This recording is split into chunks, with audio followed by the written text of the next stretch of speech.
Hello दोस्तों। आज हम बात करेंगे डीमार्ट की। इंडिया के सबसे ट्रस्टेड रिटेल कंपनीज में से एक।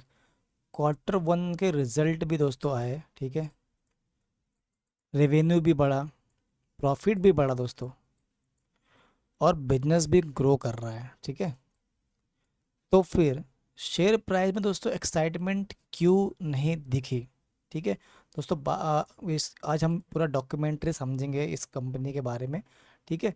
वीडियो शुरू करने से पहले दोस्तों, पहले हम लोग ये बात कर लेते हैं। Welcome back to the JJ trader. दोस्तों मैं आपको यहाँ पर डेटा नहीं डिसीजन दूंगा, ठीक है। उसके पहले दोस्तों ये इंपॉर्टेंट चीज़ है, डिस्क्लेमर।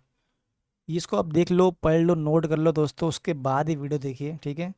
तो चलिए शुरू करते हैं डीमार्ट के बारे में, आगे देखते हैं हम लोग क्या है। ये दोस्तों मैं बोल रहा था आपको कि मार्केट किस बात से परेशान है दोस्तों, ये इम्पोर्टेंट चीज़ है ना। क्या डीमार्ट की ग्रोथ स्लो पड़ रही है, या इंडिया का रिटेल बिजनेस ही बदल रहा है, बेसिकली चेंज हो रहा है, या इंडिया, या फिर आज की इस डॉक्यूमेंट्री में हम सिर्फ क्वार्टरली रिजल्ट की बात नहीं करेंगे, सिंपल है। हम समझेंगे डीमार्ट का बिजनेस, मार्केट की एक्सपेक्टेशंस और अगले कुछ सालों का असली गेम। वीडियो को एंड तक ज़रूर देखिए, क्योंकि लास्ट में मैं आपको बाय या सेल नहीं, बिजनेस का असली वर्डिक्ट दूंगा दोस्तों। लेकिन सबसे पहले एक सवाल, वो क्या दोस्तों? सबसे पहला सवाल दोस्तों क्या है, ये कि सब कुछ तो अच्छा था, है ना। अगर हम सिर्फ नंबर्स देखें तो सब कुछ पॉजिटिव लगता है दोस्तों। अगर आपने भी देखा रहेगा, अगर तो सब क्वार्टर वन का जो रिजल्ट आया वो सब कुछ पॉजिटिव लगता है दोस्तों देखने में।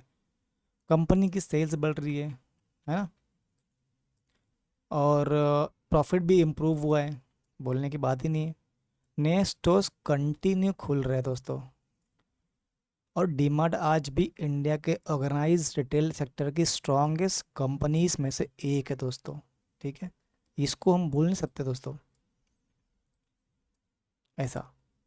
मतलब सरफेस पर देखे तो कहानी बिल्कुल पॉजिटिव लगती है दोस्तों। लेकिन स्टॉक मार्केट में सिर्फ ये नहीं दिखता कि कंपनी में कितना ग्रो किया। मार्केट ये देखता है दोस्तों कि कंपनी उतनी ग्रो हुई जितना एक्सपेक्टेशन था। और यहाँ से कहानी दोस्तों थोड़ा इंटरेस्टिंग होती है, ठीक है। अब देखो, अगला स्लाइड में देखते हैं हम लोग। ये दोस्तों, कंपनी खुश थी, मार्केट नहीं, है ना। कंपनी तो खुश थी, मार्केट जो है वही सेम डाउन, ठीक है। देख सकते हो ना, ये कंपनी वर्सेस मार्केट रिएक्शन था ये। अब यहाँ पे देखो, यहाँ से स्टॉक मार्केट और बिजनेस की सोच अलग हो जाती है दोस्तों। कंपनी के लिए अच्छा रिजल्ट का मतलब है रेवेन्यू बढ़ा, प्रॉफिट बढ़ा, स्टोर एक्सपेंशन हुए, कस्टमर भी बढ़े, और स्ट्रॉन्ग ऑपरेशनल परफॉर्मेंस भी थे, ठीक है। लेकिन मार्केट सिर्फ इतना नहीं देखता। मार्केट पूरा मार्केट पूछता है, क्या ग्रोथ मेरी एक्सपेक्टेशन से बेटर थी, है ना। और अगर जवाब न- ना है, तो अच्छे रिजल्ट के भी शेयर प्राइस प्रेशर में आ जाते हैं दोस्तों, याद रखिएगा, ठीक है। एग्जैक्टली डीमार्ट के साथ भी कुछ ऐसा ही हुआ है, समझे। कंपनी ने वीक रिजल्ट नहीं दिए दोस्तों, रिजल्ट बहुत अच्छे हैं। लेकिन मार्केट को और ज़्यादा एक्सपेक्टेशंस थी, और इसी एक्सपेक्टेशन गैप ने इन्वेस्टर को डिसअपॉइंट कर दिया दोस्तों, ठीक है। लेकिन सिर्फ एक एक्सपेक्टेशन ही प्रॉब्लम नहीं थी दोस्तों, सिर्फ एक प्रॉब्लम नहीं था, है ना। और एक वजह थी जो शायद और भी इम्पॉर्टेंट है दोस्तों यहाँ पे, ठीक है। वो जो शायद मार्केट खुश क्यों नहीं था, बेसिकली, है ना। ये तो आगे देखते हैं हम लोग एक बार।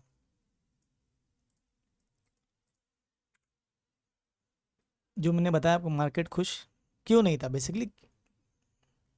तो मार्केट को एग्जैक्टली किस बात की टेंशन थी?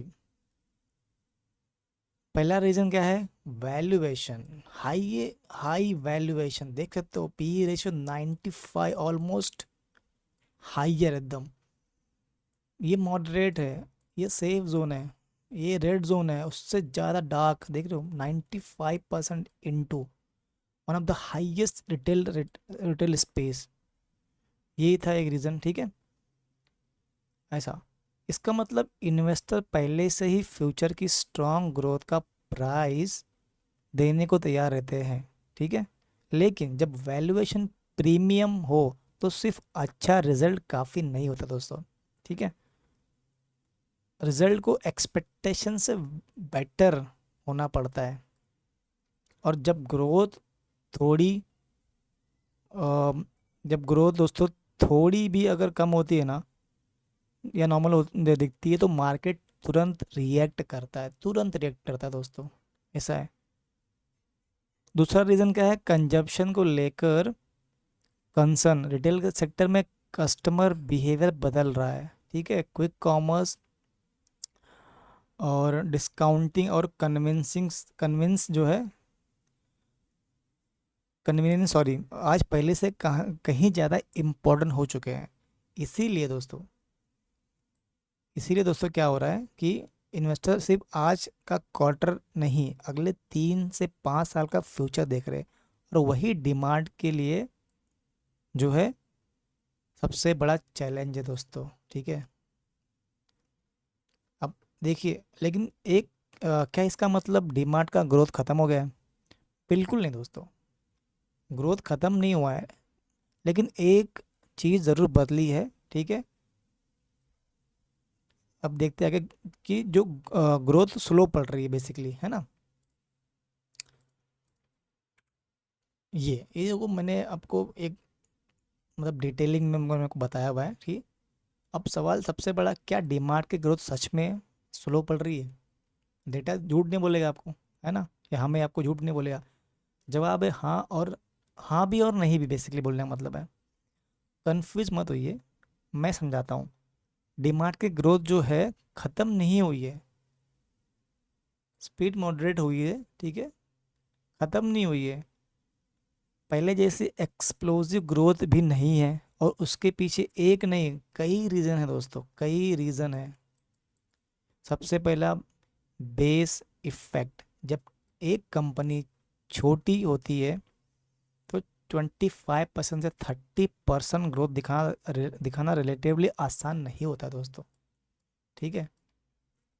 लेकिन जब वही कंपनी हजारों करोड़ की रेवेन्यू बन जाए, तो उतना ही स्पीड मेंटेन करना हर साल मुश्किल हो जाता दोस्तों। सही सही बात है ना। ऐसा है। और डीमार्ट जो है दोस्तों, आज उसी स्टेज पे खड़ी है। दूसरा जो रीज़न है दोस्तों, इंडिया का रिटेल मार्केट, ठीक है। एक दूसरा रीज़न है, आज कस्टमर सिर्फ लोएस्ट प्राइस नहीं देख रहा, वो कन्वीनियंस भी देख रहा है, ठीक है। और टाइम भी देख रहा है, टाइम भी तो इम्पोर्टेंट है। और डिलीवरी स्पीड, आप लोग को तो मालूम ही है, आजकल डिलीवरी स्पीड घर बैठे बैठे आ जाता है। इसीलिए ग्रोथ अब सिर्फ नए स्टोर्स खोलने से नहीं आएगी दोस्तों, ठीक है। अब क्या है आगे, इवॉल्व करना पड़ेगा बिजनेस मॉडल को भी। और इसीलिए मार्केट सिर्फ आज का रिजल्ट नहीं, कल की स्ट्रेटजी देख रहा है दोस्तों। तो ग्रोथ कम नहीं हुई है, स्पीड कम हुई है ना। लेकिन यहाँ एक बात इम्पॉर्टेंट है, ग्रोथ स्लो होने का मतलब बिजनेस खराब होना नहीं होता है। कभी कभी ये सिर्फ बिजनेस का मैच्योर होने की निशानी होती है। और डीमार्ट जो है दोस्तों, अब एग्जैक्टली उसी फेस में एंटर कर रहा है, समझे अब। तो ये, अब अब क्या है, लेकिन एक ग्रोथ ही पूरी कहानी नहीं है, तो फिर असली चैलेंज क्या है दोस्तों, है ना, ये भी जानना ज़रूरी है। ये दोस्तों असली चैलेंज, रिटेल गेम बदल रहा है दोस्तों। जो रिटेल गेम है वो बदल रहा है, चेंज हो रहा है ना। क्यों हो रहा है? अब तक सिर्फ डीमार्ट की बात कर रहे थे, लेकिन असली स्टोरी डीमार्ट के बाहर शुरू होती है। ठीक है। पिछले कुछ सालों में इंडिया का रिटेल मार्केट तेजी से बदल रहा है। पहले मंथली ग्रोसिंग शॉपिंग होती थी, फैमिली लिस्ट बनाती थी, वीकेंड पे सुपरमार्केट, है ना, प्लान वैल्यू ट्रस्ट, ये सब वीकली शॉपिंग होती थी, है ना। अब एक ही बार में पूरे महीने का सामान खरीद लेती थी, है ना। ऐसे होता था, हम भी आप भी ऐसे करते थे। लेकिन आज सिर्फ 10 मिनट में ग्रॉसरी घर पहुंच रही है। कौन दे रहा है? Zepto, Blinkit, Swiggy, Instamart, Reliance smart, Flipkart minutes. ये सारे नए क्विक कॉमर्स प्लेटफॉर्म कस्टमर की शॉपिंग हैबिट्स ही बदल रहे हैं। आज का कस्टमर सिर्फ लोएस्ट प्राइस नहीं, फास्टेस्ट डिलीवरी भी चाहता है दोस्तों। आप और हम वही चाहते हैं ना, है कि नहीं? और यहाँ से डिमांड के सामने सबसे बड़ा चैलेंज शुरू होता है। लेकिन यहाँ एक इम्पोर्टेंट बात समझिए, क्विक कॉमर्स का मतलब ये बिल्कुल नहीं है कि डीमार्ट का बिजनेस खत्म हो जाएगा। बिल्कुल नहीं दोस्तों। डीमार्ट और क्विक कॉमर्स दोनों अलग कस्टमर नीड्स के सर्व करते हैं। एक तरफ मंथली वैल्यू शॉपिंग, और दूसरी तरफ क्या है, इंस्टेंट कन्वीनियंस। और फ्यूचर में, और ये और फ्यूचर में दोनों के लिए जगह हो सकती है, लेकिन कंपटीशन बढ़ने का मतलब एग्जीक्यूशन और भी इम्पोर्टेंट हो जाएगा दोस्तों, डिमांड के लिए। दोनों के लिए हो सकता है बेसिकली, है ना, इनको भी मेंटेन करना है, इनको भी मेंटेन करना है, ऐसा है। ठीक है। तो अब सवाल ये है, क्या डीमार्ट इस नई रिटेल इन्वायरमेंट में खुद को सक्सेसफुली एडप्ट कर पाएगा? ये सवाल है ना। तो अब क्या डीमार्ट खतरे में है? वो भी जाना ज़रूरी दोस्तों, है ना। अगर आपने इनमें इसमें इन्वेस्ट किया है या प्लान करो इन्वेस्ट करने का, तो आपके लिए जाना बहुत ज़रूरी है कि क्या डीमार्ट खतरे में है। अब सबसे बड़ा सवाल, क्या डीमार्ट सच में खतरे में है? नहीं। और शायद यही सबसे बड़ी मिस्ड अंडरस्टैंडिंग है। कंपटीशन बढ़ रहा है, समझ रहा हूँ मैं, कोई दिक्कत वाली बात नहीं है। ठीक है। लेकिन कंपटीशन बढ़ने का मतलब बिजनेस खत्म होना नहीं होता है। डीमार्ट के पास आज भी कुछ ऐसे एडवांटेजेस हैं जो ओवरनाइट क्रिएट नहीं किया जा सकता है। सबसे पहले क्या दोस्तों है, आपको और हमको डीमार्ट पे ट्रस्ट है। ठीक है कि नहीं? करोर्स ऑफ इंडियन फैमिलीज आज भी मंथली ग्रोसरी शॉपिंग के लिए डीमार्ट पर भरोसा करती है दोस्तों। ठीक है, ट्रस्ट है कि नहीं? लो कॉस्ट लीडरशिप भी ये देता है, low cost leadership, high quality low prices, है ना। स्केल जो है इसका बहुत एडवांस है, इसका एडवांटेज है इसका स्केल। ठीक है। दूसरा क्या दोस्तों, लो कॉस्ट बिजनेस मॉडल, मैंने बताया आपको, है कि नहीं? कंपनी ने सालों तक ऑपरेशनल एफिशिएंसी पर काम किया है, सालों तक काम किया है, कोई दो राय नहीं है, आपको हमको सबको पता है। और इसी वजह से वो कंपटीटिव प्राइसिंग मेंटेन कर पाती है कि नहीं? बेस्ट प्राइस देती है हमको डिमांड। तीसरा, स्टोर नेटवर्क, है ना, स्टोर नेटवर्क। अब देखो क्या है, हर नया स्टोर सिर्फ एक आउटलेट नहीं होता है, वो long time customer relations build करता है। और सबसे इम्पोर्टेंट, एग्जीक्यूशन। ये सबसे बड़ा इम्पोर्टेंट सा, ये मैंने बता दिया आपको स्टोर का। अब सबसे बड़ा ये है एग्जीक्यूशन। रिटेल बिजनेस में आइडियाज़ बहुत कंपनी के पास होते हैं, लेकिन दोस्तों एग्जीक्यूशन जो है ना, वो सिर्फ कुछ कंपनीज के पास ही होती है, या कुछ कंपनीज कर पाती है। और डिमांड की सबसे बड़ी जो स्ट्रेंथ है दोस्तों, वो है एग्जीक्यूशन। समझे? हमेशा से एग्जीक्यूशन ही रही और डिमांड हमेशा से उसी पे काम किया और वैसे ही रही है।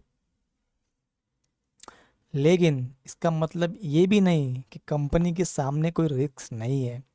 कंपटीशन बढ़ेगा, कस्टमर्स बिहेवियर और बदलेगा, समझे, और वैल्यूएशन एक्सपेक्टेशंस भी हाई रहेगी। इसीलिए अगले कुछ साल डिमांड के लिए सिर्फ ग्रोथ का नहीं, एग्जीक्यूशन का टेस्ट होंगे, ठीक है। और इसी वजह से सबसे इम्पोर्टेंट सवाल ये नहीं कि अगला क्वार्टर कैसा होगा, सबसे इम्पोर्टेंट सवाल दोस्तों है, असली सवाल है, डिमांड का अगला चैप्टर लिखेगा कौन, है ना। ये दोस्तों आगे का फ्यूचर किस पर डिपेंड करेगा, है ना, ये भी देखते हैं हम लोग। अब अब तक हमने डिमांड के रिजल्ट देखे, मार्केट के एक्सपेक्टेशंस हम समझी, कंपटीशन को समझा, और ये भी देखा कि बिजनेस ख़त्म नहीं हुआ है, लेकिन बिजनेस का एनवायरनमेंट ज़रूर बदल गया है।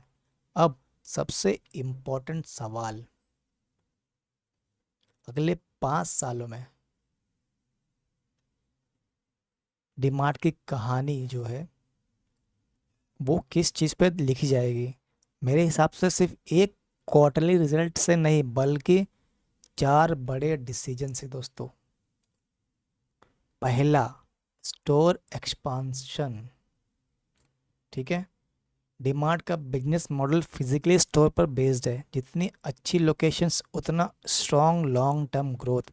लेकिन एक्सपांशन सिर्फ स्टोर्स बदलने का नाम नहीं है। हर नए स्टोर कैपिटल, टाइम और एग्जीक्यूशन मांगता दोस्तों, ठीक है। स्ट्रॉन्ग प्रेजेंस होना सिर्फ मैटर नहीं करता, ये सब इम्पोर्टेंट है, कैपिटल, टाइम और एग्जीक्यूशन। इसी वजह से स्टोर एक्सपांशन की क्वालिटी क्वांटिटी से ज़्यादा इंपॉर्टेंट होगी दोस्तों, ठीक है। ये एक इम्पोर्टेंट चीज़। दूसरा क्या है, क्विक कॉमर्स, है ना। ये थ्रेड भी है, ये थ्रेड भी है और अपॉर्चुनिटी भी है दोस्तों, है कि नहीं। दोनों चीज़ें इनके लिए। अगर कस्टमर बिहेवियर इसी स्पीड से चेंज होता है तो क्या करना पड़ेगा इनको, हर रिटेलर को अपनी स्ट्रेटेजी इवॉल्व करनी पड़ेगी। क्वेश्चन ये नहीं है कि कोई कॉमर्स रहेगा या नहीं, ठीक है। क्वेश्चन ये है कि डीमार्ट इस ट्रेंड के साथ कैसे अडेप्ट करेगा, ये क्वेश्चन दोस्तों है ना। और इसी ट्रेंड के साथ कैसे ये होगा, ठीक है। ये चीज़ था। अब थर्ड देखते हैं दोस्तों हम लोग, तीसरा, प्राइवेट लेबल्स।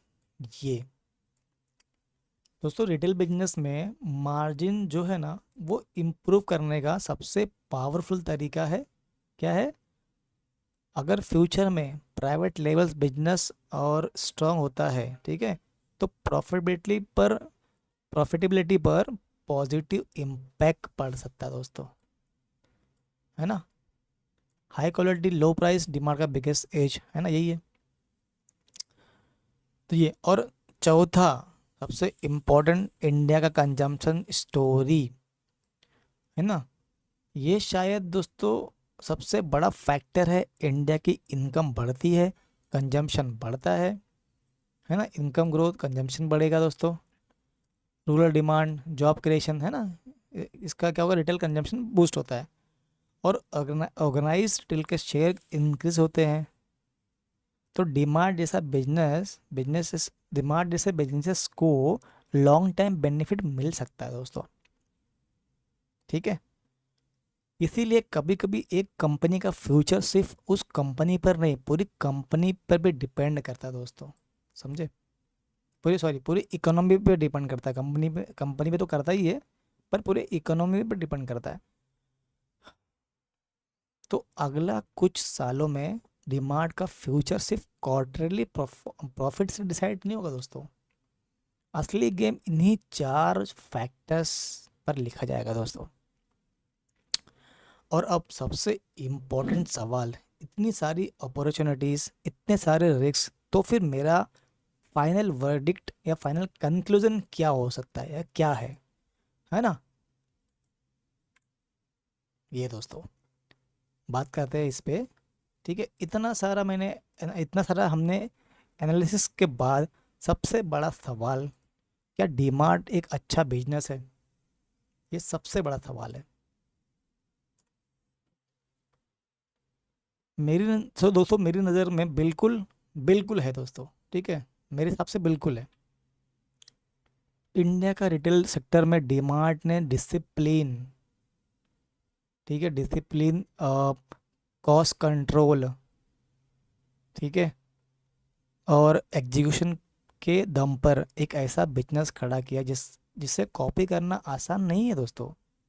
ऐसा है, समझे आप? एक अच्छा बिजनेस और एक अच्छा इन्वेस्टमेंट हमेशा एक ही बात नहीं होते। यहाँ पर ज़्यादातर इन्वेस्टर्स गलती कर देते हैं दोस्तों। कभी बिजनेस अच्छा होता है ना, और कभी जो है वैल्यूएशन बहुत महंगा हो जाता है, और कभी मार्केट की एक्सपेक्टेशन बिजनेस से भी ज़्यादा तेज भाग रही होती है। इसीलिए आज मेरे लिए सबसे इम्पोर्टेंट सवाल ये नहीं कि अगला क्वार्टर कैसा रहेगा, ठीक है, क्या डीमार्ट बदलते हुए रिटेल मार्केट के साथ अपनी एग्जीक्यूशन मेंटेन रख पाएगा, और अगर कंपनी नए स्टोर्स को वही एफिशिएंसी के साथ एक्सपांड करती है, ठीक है, तो कस्टमर ट्रस्ट को स्ट्रॉन्ग रखा और चेंजिंग कंज्यूमर बिहेवियर के हिसाब से खुद को इवॉल्व करती है, तो लॉन्ग टर्म में डिमांड की स्टोरी दोस्तों बहुत अच्छी हो सकती है। Execution will decide the future, ठीक है, ये ऐसा।